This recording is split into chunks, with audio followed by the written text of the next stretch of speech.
जब भी कहीं आपदा आती है तो आप किसी न किसी रूप में अवतार लेते हो, चाहे आप राम बने, चाहे आप कंस बने।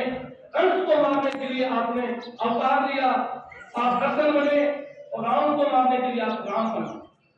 तो राम और कृष्ण और राम और कंस, इनका विनाश करने के लिए आपने शक्ति रूप धारण करके अपने भक्तों की रक्षा की। आज भी हम सब के अंदर कुछ बुराइयां पड़ी हुई है, कुछ अंधेरा पड़ा हुआ है, कुछ ऐसा कंस बैठा हुआ है, कुछ ऐसा रावण बैठा हुआ है, वो आज होली में जला दे और प्रहलाद भगत की तरह आप भगत बन जाए। प्रार्थना के साथ सभी भगत भगवान से स्तुति करेंगे, प्रार्थना। ये जब तक ये समझ में आ रहा है, महाराज जी खुल के समझ में आओ। मैंने सरकार से पूछा, वो सरकार जी कुछ समझ में आता है और जी क्यों घट समझ में आता है? तो वो अलग अलग परंपरा है भाई, कहीं ऐसा समझ में आता है, कहीं घट समझ में आता है। नहीं समझ में आता है तो बैठे बैठे मेरे साथ में आप मात्र 3-4 पंक्ति गाएंगे अपन, जिसमें आपको समझ में आएगा। मेरे को समझ में आ ही गया है, और करने से सब समझ में आ।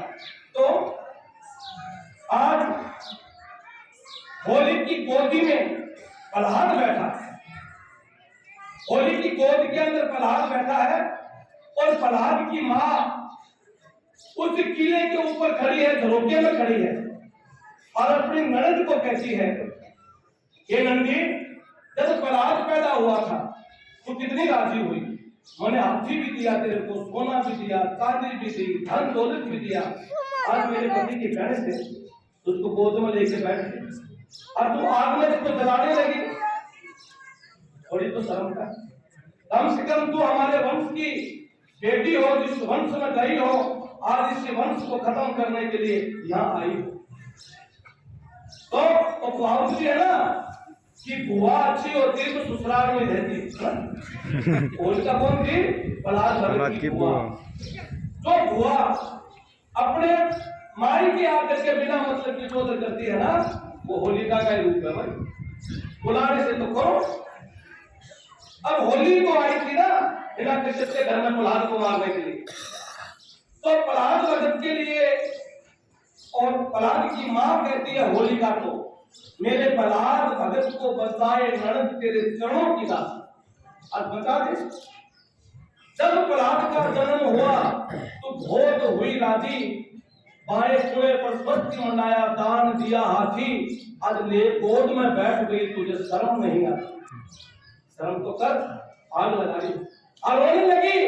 तब प्रहलाद कहता है चिता में बैठा हुआ होली वाले में, कहे प्रहलाद सुन मेरी माता, घर का वो पासी, मुझे बचाने वाला आए सी वो एक अविनाशी, आएगा बचाने के लिए। ठीक है, तो होलिका प्रहलाद भगत को गोदी में लेकर के बैठती है, और प्रहलाद भगत ने कौन सी धुन लगाई? ओम नमो भगवते वासुदेवाय। तो प्रहलाद भगत होली की गोदी में बैठा है और उसने कौन सी धुन लगाई? ओम नमो भगवते वासुदेवाय। तो ये धमाल है छोटी सी, आप मेरे साथ साथ।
हैं।